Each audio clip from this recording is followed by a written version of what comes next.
اور اگر اسلام کو مانتے ہو تو اسلام عورت کو کمانے کو پروموٹ کرتا ہے؟ مجھے جواب دو. اسلام کہتا ہے بیوی بچوں کی ساری ذمہ داری مالی کس پر ہے؟ مرد پر ہے. عورت مجبوری میں کمائے ایک الگ بات ہے, بلا ضرورت اس کا کمانا ٹھیک نہیں ہے. وقرنا فی بیوتکن, قرآن کہہ رہا ہے گھروں میں قرار پکڑو. گھر عورت کے لیے بنے ہیں, گھر والی کہا جاتا ہے, اہل البیت کہا جاتا ہے. بیت عربی میں گھر کو کہتے ہیں. بیوی کو اردو میں بھی گھر والی کہتے ہیں اور عربی میں کیا کہتے ہیں؟ اہل البیت, اہل بیت. قرآن نے جب نبی کی بیویوں کو خطاب کیا تو اہل بیت کہا ہے. تو گھر والی جب ہوگی جب گھر میں رہے گی. آپ کہہ سکتے ہو کہ آفس میں جا کے بھی تو گھر آ جائے گی نا شام کو, وہ تو آپ بھی آ جاتے ہو شام کو گھر میں, آپ کو گھر والا کیوں نہیں کہا جاتا؟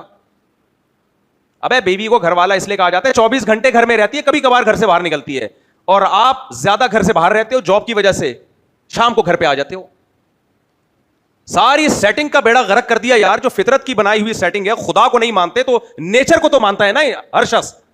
ابے بھائی کچھ لوگ ملحد ہوتے ہیں, خدا کو نہیں مانتے لیکن وہ نیچر کو سپیریئر مانتے ہیں. تو نیچر کیا کہتی ہے؟ نیچر بھی یہی کہتی ہے کہ عورت کا کام بچے پالنا, بچوں کو سنبھالنا, گھرداری ہے. مرد کا کام کیا ہے؟ کمانا ہے. ایک بڑی لبرل قسم کی انٹی تھی, ایک دن مجھ سے پوچھنے لگی یہ خدا نے ایسا نظام بنایا خواتین کو مینسز آتے ہیں اور یہ جو ہے یہ ہم عورتوں کے ساتھ ایسا کیوں ہے؟ میں نے کہا اس لیے ہے تاکہ عورت گھر میں رہے. کہاں رہے؟ وہ گھر کے لیے بنی ہے. حیض و نفاس کا خون آتا ہے, اس کو پریگننسی ہوتی ہے, اس میں اس کے لیے بہت مشکلات کھڑی ہو جاتی ہیں. اب یہ سن کے عورتوں کو مرچیں لگ جاتی ہیں. بھائی قدرت نے تمہارے ساتھ یہ لوازمات لگائے ہیں. آپ کو پتا ہے جب خواتین کو مینسز شروع ہوتے ہیں ان کی طبیعت میں بہت زیادہ چڑچڑاپن پیدا ہوتا ہے, ڈسٹرب ہوتی ہیں. آپ اس حالت میں ان کو آفس میں لے جا کے بٹھا دو تو سارا کام خراب ہو جائے گا. مینسز آنا, میں خدا کی قسم عورت کا مذاق اڑانا مقصد نہیں ہے. ہمیں بھی کسی عورت نے جنا ہے, ہمیں بھی کسی عورت نے جنا ہے, ہماری بھی مائیں بہنیں ہیں, بیٹیاں ہیں, لیکن نیچر سے تو نہیں لڑو نا. اللہ نے جو عورت کے ساتھ یہ کمزوریاں لگائی ہیں, یہ لگائی اس لیے, یہ بتانے کے لیے کہ یہ گھر کی زینت ہے, یہ محنت اور مشکل کام کرنے کے لیے نہیں ہے. اس کی ذمہ ایک مشکل کام ہے اولاد کا جننا, اس کے علاوہ اور کوئی مشکلات نہیں ہے اس کے کندھوں پہ. اور جننا اس کا کام ہے, اس بچے کی رسپانسبلٹی ساری زندگی کی وہ اس کے شوہر کا کام ہے, وہ اس کا کام نہیں ہے.